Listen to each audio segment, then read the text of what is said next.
Now to Ivelisse. Ivelisse, you are a managing director of Avante Capital. For the last 11 years, over the last 11 years, you've raised, listen carefully, ladies, $800 million.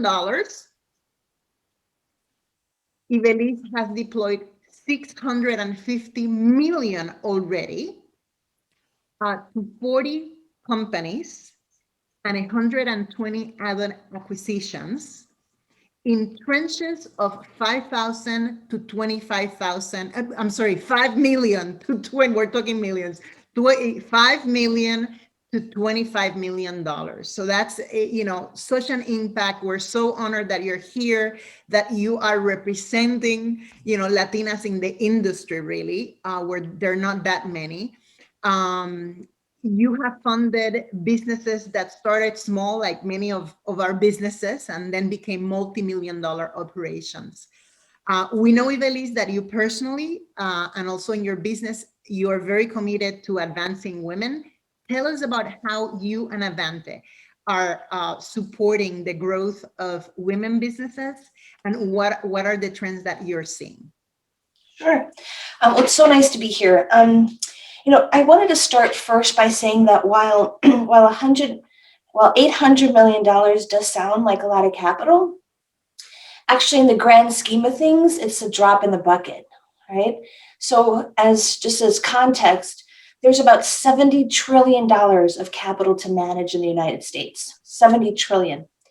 And only 1% of that capital is managed by women or people of color, right? So even though women and people of color represent 75% of the US population, we only manage 1% of the capital.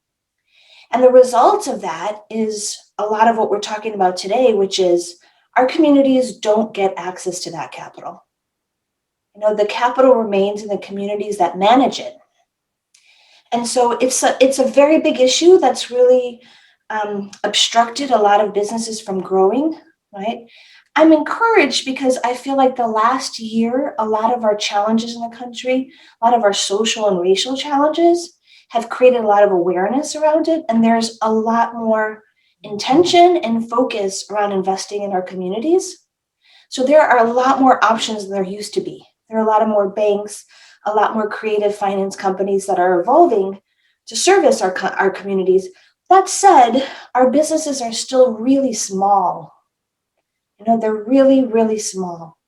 And while it's a wonderful place to start, for us to really create wealth and to create change and growth in our communities, we have to build them bigger, right? They have to get bigger.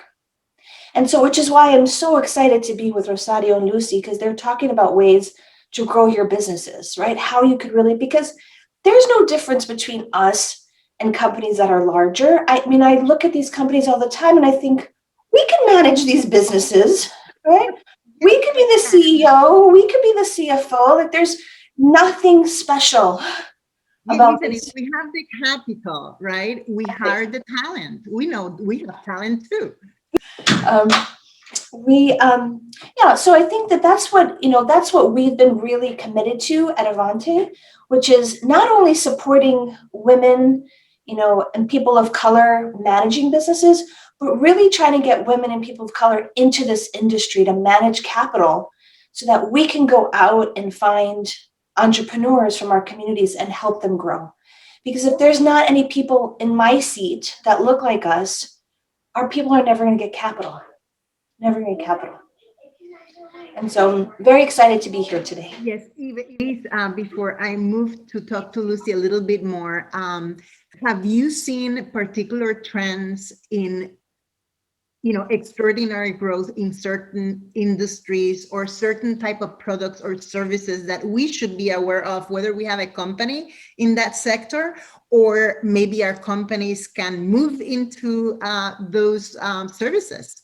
It's a great question, Bilal, because, when you go to look to see, where are many of the companies owned by women, people of color, they tend to be in a lot of service industries, right? And I think that there are so many opportunities in other industries that have larger scale opportunities, healthcare, for instance, technology, business services, right? We are engineering, we are just as capable, but for some reason we haven't really moved into those industries in a larger way. And so I think, people who are doctors or nurses or engineers or computer engineers, starting businesses in those fields, you can gain a lot of scale. You could really grow quickly and be large. Right? Wonderful. Yeah, continue to place a lot of emphasis on STEM, right, at every level of education. And once you have the education and maybe get some experience under your belt in large companies, come out and start the businesses, right? Start your own. Absolutely. Thank you for that, Ivelisse. Lucy, let's talk a little